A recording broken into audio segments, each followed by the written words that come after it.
After the show, I read a comment on Twitter on SRK, Shah Rukh Khan's Twitter, that he said that post-show he had some discussion with you. I fully respect all the hadiths. I have read the Quran in my own way, in Arabic and in English. السلام علیکم ناظرین. Doctor Zakir Naik صاحب سے پہلا سوال جو کیا گیا وہ یہ تھا کہ شاہ رخ خان اسلام کو پھیلانا چاہتے ہیں تو کیا یہ ہر مسلمان کے لیے لازمی ہے کہ اسلام کو دوسروں تک پہنچایا جائے اور کیسے پہنچایا جائے؟ اس طرح شاہ رخ خان نے کہا تھا کہ دل سے مسلمان ہونا ضروری ہے نہ کہ ظاہر سے. تو ڈاکٹر ذاکر نائک صاحب نے جواب میں خود خوب تفصیل سے سمجھا دیا اور یہ ویڈیو بنانے کا فیصلہ اس لیے کیا تاکہ آپ حضرات کمنٹ میں ضرور شاہ رخ خان کی ہدایت کے لیے دعا کریں. مزید ڈسکس کرنے سے پہلے اس ویڈیو کو لائک کریں اور چینل کو سبسکرائب کر کے بیل آئیکن پہ ضرور کلک کریں.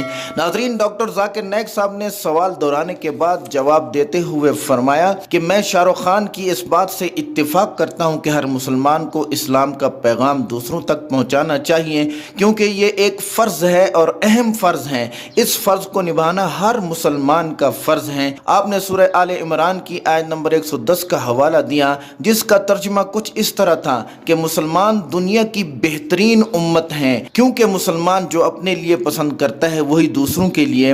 آپ نے ایک اور آیت کا حوالہ دیا جس میں اللہ تبارک و تعالی نے ارشاد فرمایا کہ نیکی کا حکم کرو اور برائی سے روکو. ڈاکٹر ذاکر نائک صاحب نے اس کی وضاحت کرتے ہوئے فرمایا کہ مسلمانوں کو بہترین امت کیوں قرار دیا گیا ہے. اس کی وجہ یہ تھی کہ کیونکہ مسلمانوں کو لوگوں کو بھلائی کی طرف بلانے اور برائی سے روکنے کا حکم دیا گیا ہے. اس وضاحت کا مطلب یہ ہے کہ ہر مسلمان پر اسلام کا پیغام پھیلانا فرض ہے. ڈاکٹر ذاکر نائک صاحب نے مزید فرمایا کہ قرآن میں متعدد صورتیں ہیں جن میں یہ حکم دیا گیا ہے کہ تم دوسروں تک اللہ تعالیٰ کا پیغام پہنچاؤ، جیسے کہ سورہ عصر میں ارشاد فرمایا گیا جس کا مفہوم یہ ہے کہ جنت میں جانے کا ایک ذریعہ یہ بھی ہے کہ لوگوں کو بھلائی کی تلقین کی جائے. ڈاکٹر ذاکر نائک صاحب کا کہنے کا مقصد یہ تھا کہ اسلام کا پیغام ہر مسلمان کو پھیلانا چاہیے. ناظرین، ڈاکٹر ذاکر نائک صاحب سے دوسرا سوال ایک شخص نے یہ کیا کہ شاہ رخ خان نے اپنے ایک ٹویٹ میں کہا کہ ایک شو کے بعد ان کی ڈاکٹر ذاکر نائک صاحب سے بہت غیر رسمی اور اچانک ملاقات ہوئی تھی. ڈاکٹر ذاکر نائک صاحب سے درخواست کی گئی کہ اس غیر رسمی گفتگو کے بارے میں بتایا جائے. جواب میں ڈاکٹر ذاکر نائک صاحب نے کہا کہ جی ہاں، شو ختم ہونے کے بعد میری اور شاہ رخ خان کی تفصیلی ملاقات ہوئی اور خوب گفتگو ہوئی جو آدھے گھنٹے پر محیط تھی. یہ ایک بہت اچھا تجربہ تھا. آپ نے فرمایا کہ بہت سی باتیں ایسی ہیں جو پرسنل ہیں اور میں عوام کے سامنے نہیں کہنا چاہتا. میں ان سے پہلی بار ملا تھا. شو سے پہلے تک میرا ان کے بارے میں یہی خیال تھا جو میڈیا پہ کہا جاتا ہے اور لوگ کہتے ہیں کہ وہ اسلام کی مخالفت میں باتیں کرتے ہیں وغیرہ وغیرہ. آپ نے کہا کہ میں نے بذات خود ایسا نہیں سنا اور کسی کے بارے میں کوئی بات کرنے سے پہلے میں قرآن پاک کی آیت کی پیروی کرتا ہوں جو سورہ حجرات کی آیت نمبر 6 ہے جس میں اللہ تبارک و تعالی فرماتے ہیں کہ کسی بھی بات کو تیسرے شخص تک پہنچانے سے پہلے اس کی تصدیق کرو. یہی نسخہ میں کسی کے متعلق رائے دینے سے پہلے استعمال کرتا ہوں اور اپنے اوپر استعمال کرتا ہوں تاکہ کوئی غلط بات نہ ہو جائے. جیسے کہ مجھ سے اسامہ بن لادن کے بارے میں پوچھا گیا تو میں نے کہا کہ میں نہیں جانتا. یہی بات میں شاہ رخ خان کے بارے میں کہوں گا کہ اللہ بہتر جانتا ہے. لیکن اس شو میں نے یہ محسوس کیا کہ بھلے ہی وہ باعمل نہ ہوں مگر ان کے جوابات بقیہ تمام مسلمانوں سے بہتر تھے سوائے مولانا محمود مدنی مدظلہم کے علاوہ کیونکہ وہ ماشاءاللہ بہت بڑے عالم دین ہیں. لیکن دوسرے مسلمان حاضرین سے ان کے جوابات بہتر تھے یعنی شاہ رخ خان کے. وہ مکمل اتفاق کر رہے تھے کہ گانا ڈانس وغیرہ کرنا حرام ہے. شاہ رخ خان نے مزید یہ بھی کہا کہ آپ کو صحیح معلومات کے لیے علماء اور مذہبی اسکالرز سے رجوع کرنا چاہیے. ڈاکٹر ذاکر نائک صاحب فرماتے ہیں کہ شو ختم ہونے کے بعد شاہ رخ خان میرے پاس آئے اور مجھ سے مسلم شناخت کے بارے میں سوال کیا کہ ڈاکٹر صاحب یہ کتنا اہم ہے کہ داڑھی رکھی جائے اور ٹوپی رکھی جائے. تو پھر ڈاکٹر ذاکر نائک صاحب نے کہا کہ وہ کوئی ٹاک شو نہیں تھا، نہ وہاں کیمرے اور میڈیا تھا. لہٰذا میں نے کھل کر شاہ رخ خان کو وضاحت دی کہ مثال کے طور پر امتحان ہے اور اس میں مسلم شناخت کا ایک نمبر ہے جبکہ باقی اعمال مثلا جھوٹ نہ بولنا، مدد کرنا وغیرہ کے 10 یا 20 نمبر ہیں تو آپ زیادہ نمبر کی طرف دھیان دیتے ہیں جبکہ ایک نمبر کو نظر انداز کرتے ہیں، لیکن اگر آپ زیادہ سے زیادہ نمبر لینا چاہتے ہیں تو آپ ایک نمبر کی بھی فکر کریں گے، کیونکہ ایک نمبر بھی آپ کو دوسروں سے آگے لے جا سکتا ہے۔ تو مختصر یہ کہ داڑھی سنت ہے، لیکن اس کا یہ مطلب نہیں کہ اگر کوئی داڑھی نہیں رکھتا تو وہ مسلمان نہیں، اور جمہور علماء کا یہ مذہب ہے کہ داڑھی رکھنا واجب ہے اور اس کو مونڈنا گناہ کبیرہ ہے۔ پھر ڈاکٹر ذاکر نائک صاحب نے مزید یہ بھی فرمایا کہ یہ اہم ہے لیکن اتنا بڑا گناہ نہیں جیسا کہ دوسری چیزوں کا ہے، لیکن یہ ڈاکٹر صاحب کی اپنی سوچ ہے۔ جمہور علماء کا یہی حکم ہے کہ یہ گناہ کبیرہ ہے، یعنی داڑھی کو کاٹنا، لیکن اس کا یہ مطلب نہیں کہ داڑھی کاٹنا گناہ نہیں، یہ بالکل گناہ ہے۔ دوستو ڈاکٹر ذاکر نائک صاحب سے جو تیسرا سوال کیا گیا وہ بھی شاہ رخ خان سے متعلق تھا، اور یہ سوال ایک عبید خان نامی بندے کی طرف سے کیا گیا تھا جو ٹی وی این ڈی پر پروگرام کرتے تھے۔ ان کا سوال یہ تھا کہ شاہ رخ خان نے کمنٹ کیا تھا کہ ایک مسلمان کے لیے مسلمان کی طرح دکھنے سے زیادہ اہم یہ ہے کہ مسلمان کی طرح سوچے۔ عبید خان نے ڈاکٹر ذاکر نائک صاحب سے درخواست کی کہ اس بارے میں وضاحت کر دیں۔ جواب دیتے ہوئے ڈاکٹر ذاکر نائک صاحب نے ارشاد فرمایا کہ مسلمان کی طرح دکھنے سے زیادہ مسلمان کی طرح سوچنا واقعی میں اہم ہے، مگر اس سے زیادہ بہتر یہ ہے کہ انسان مسلمان کی طرح ہی ظاہری طور پہ دکھے اور مسلمان کی طرح ہی سوچے، بجائے اس کے کہ صرف مسلمان کی طرح سوچے۔ لہٰذا یہ بات زیادہ بہتر ہوگی کہ انسان مسلمان کی ہی طرح دکھے بھی اور ایماندار بھی ہو، نماز بھی پڑھے، جھوٹ بھی نہ بولے۔ مختصر یہ کہ نیکی کرے۔ اگر کوئی انسان مسلمان ہونے پر فخر کرتا ہے تو یہ اچھی بات ہے، اس کے ساتھ ساتھ کہ اس نے مسلمانوں کا لیبل بھی لگایا ہوا ہو۔ ڈاکٹر ذاکر نائک صاحب نے فرمایا کہ جیسا کہ میں نے کہا کہ شاہ رخ خان نے شو میں موجود دوسرے مسلمانوں سے زیادہ بہتر بات کی، تو ٹھیک ہے اگر وہ داڑھی نہیں رکھتے پر وہ مسلمان ہونے پر فخر ضرور کرتے ہیں، اور یہی سب سے اچھی بات ہے۔ اس سے قطع نظر کہ لوگ ان کے بارے میں کیا کیا کہتے ہیں، مگر جو میں نے شو میں اور شو کے بعد محسوس کیا کہ وہ مسلمان کہلانے میں کسی قسم کی بھی شرم محسوس نہیں کرتے، بلکہ وہ تو مسلمان ہونے پر فخر کرتے ہیں۔ ڈاکٹر ذاکر نائک صاحب نے فرمایا کہ میری رائے ان کے بارے میں کم از کم اچھی ہے، چاہے لوگ ان کے بارے میں جو بھی کہیں، مگر وہ اسلام کے بارے میں سیکھنا چاہتے ہیں۔ ناظرین، سب سے آخر میں ایک شخص کی طرف سے یہ پوچھا گیا کہ شاہ رخ خان کو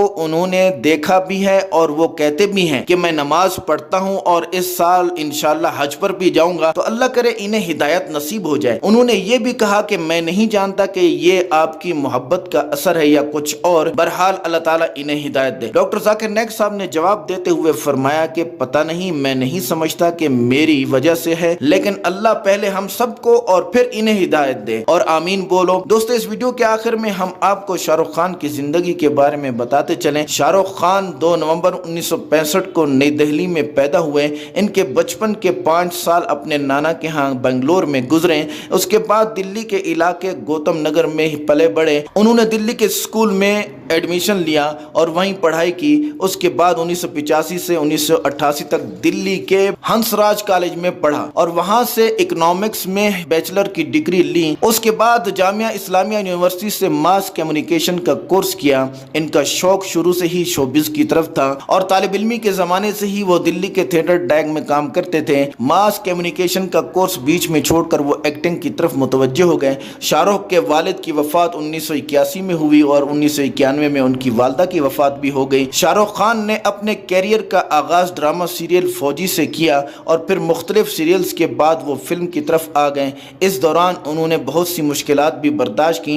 وہ ایک سینما میں ٹکٹ بیچا کرتے تھے جس کے انہیں 50 روپے ملا کرتے تھے۔ آہستہ آہستہ شاہ رخ کامیابی کی منزلیں طے کرتے گئے اور آج لوگ انہیں کنگ خان کے نام سے جانتے ہیں، لیکن اصل کامیابی یہ ہے کہ یہ توبہ طائب ہو جائیں اور اپنی ہندو بیوی کے بارے میں کوئی فیصلہ ضرور کریں تاکہ ان کو اور ان کے خاندان کو ہدایت ملے۔ اور ویڈیو بنانے کا فیصلہ بھی اس لیے یہی تھا کہ آپ حضرات کمنٹ میں ضرور ان کی ہدایت کی دعا کریں۔ ڈاکٹر ذاکر نائک صاحب کا جواب کیسا لگا کمنٹ کر کے ضرور بتائیں۔ اس ویڈیو کو لائک اور شیئر کریں۔ شکریہ۔ السلام علیکم۔ مولاي صل وسلم دائما أبدا على حبيبك خير الخلق كلهم مولاي صل وسلم دائما أبدا على حبيبك خير الخلق كلهم محمد سيد الكونين والثقلين محمد سيد الكونين